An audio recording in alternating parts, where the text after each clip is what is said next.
Dando significado à morte. Eu gosto dessa imagem aí, ó.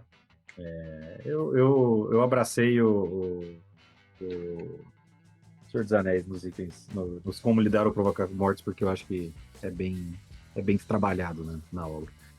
Eu gosto muito elogiando o Tolkien, né? Sim, Tolkien. Era isso que o Tolkien queria, era a minha aprovação quando escreveu.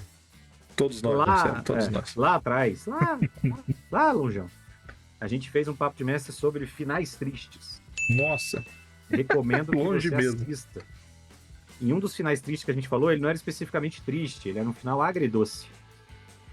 E você vai ver lá o que quer dizer em detalhes um final agridoce. Mas um final agridoce, em geral, é um final em que algo de errado não está certo ao final. Ou você não consegue a missão, ou você consegue, mas fica bem, ou você consegue a missão, mas tem grandes perdas. Assiste lá, você vai gostar. Eu acho que esse é um bom jeito de você pensar em como dar significado à morte de um personagem. Nessa seara de você dar um final agridoce.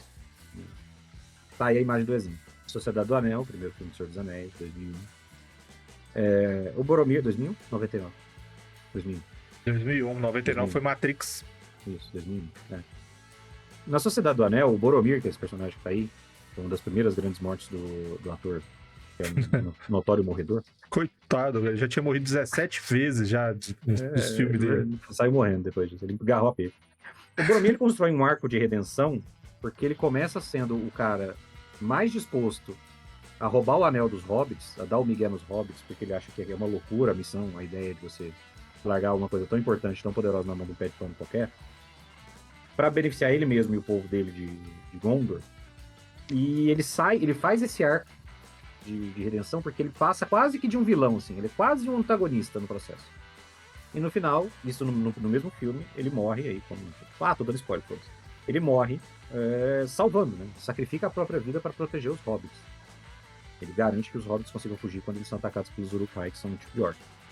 E é uma morte que tem um significado relevante, tem um sacrifício por um bem maior, porque o Boromir é um mártir arrependido, e isso faz com que o Boromir seja um personagem muito mais interessante, relevante e lembrado do que o Faramir, que é o irmão dele que fica vivo. O Faramir aparece em 3 filmes. O Faramir está nos 3 filmes. Nos 3 não, ele aparece nos 2 últimos, né? Sim. Ele não aparece no primeiro. O Faramir aparece no segundo e no terceiro filme. E ninguém liga pro Faramir. Ninguém sabe que é o Faramir. Foda-se o Faramir.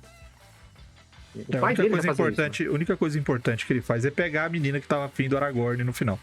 Mas não é só isso, é uma coisa que é interessante. O Faramir também é importante para que os hobbits consigam cumprir a missão dele. O Faramir garante que os hobbits consigam chegar longe. Claro, no processo ele tava dando uma de Boromir, prendendo os hobbits, aquela porra toda, mas no final das contas ele protege os hobbits, o Sam e o Frodo. Então, assim, existe uma diferença grande pro jogador, e aqui eu tô falando como jogador, tá? Se o meu personagem morre numa emboscada goblin tonta qualquer, enquanto o meu grupo tá vasculhando uma masmorra só pra pegar tesouro, a gente foi lá e só pra pegar tesouro, ou se o meu personagem morre garantindo que o resto do grupo consiga sair da masmorra com um artefato que vai impedir que o portal dos 9 infernos seja aberto na capital do reino. Entende? Ainda que o meu personagem seja morto por uma emboscada goblin nos 2 casos, o motivo da morte importa. O motivo da morte faz diferença. E isso é importante pro jogador também. Você perder um personagem com uma armadilha tonta feita pelos kobolds lá quando você tá andando no subterrâneo, porque tava andando distraído, porque o Ladino falou, tem uma armadilha aí, seu personagem não viu e pisou, é ruim, cara.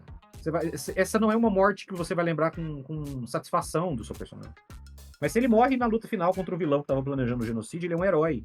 Se esse personagem tem motivo pra ter uma estátua na cidade, tal, nenhum jogador vai reclamar. Eu não conheço um jogador que vá reclamar se o personagem dele morrer de forma heróica. Se o personagem dele morrer como mártir, se o personagem dele morrer pra conseguir alguma coisa. E eu não tô falando isso só pra argumento, não. Eu tô falando, narra uma aventura com um grupo de personagens, 3 personagens de nível 18.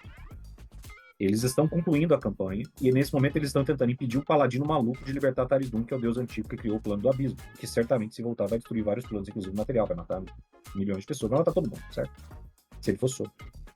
E eles já me falaram isso abertamente, que eles não se importam se os personagens dele morrerem fazendo isso.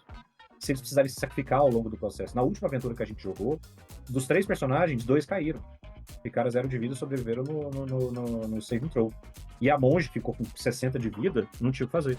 Ela não tinha poção, já tinha usado todos os recursos que eles tinham. Ela teve basicamente que carregar esse povo até um quarto, vasculhar, achar um chifre de unicórnio, que eu já tinha previsto, não foi porque eu inventei de última hora, não. Ela achou um chifre de unicórnio entre os restos das coisas que um demônio tava comendo lá.